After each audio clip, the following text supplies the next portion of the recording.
When you're working with lots of data, you can use conditional formatting to help you highlight the data to make it easier and more visually accessible. So I'm going to highlight a range of cells here, and I'm going to highlight the range of cells with just a little border just so I can see what's going on. So in here, this is my range of cells. Perhaps I'm collecting some data, and I'm going to use this as a conditional formatting.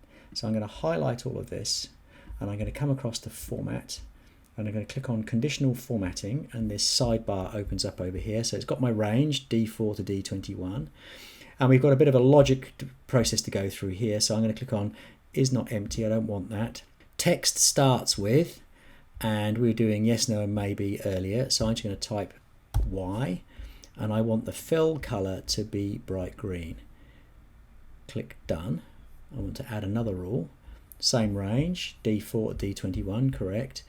Starts with, text starts with, let's do an N, and let's do that as bright red, like a traffic light system. Click done.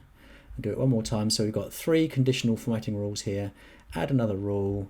D range starts, text starts with an M, and then I'm going to make that orange. Click done.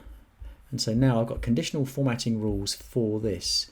So we might have some values going on here. So I'm just going to type in the word or the letter Y. I'm going to type in yes.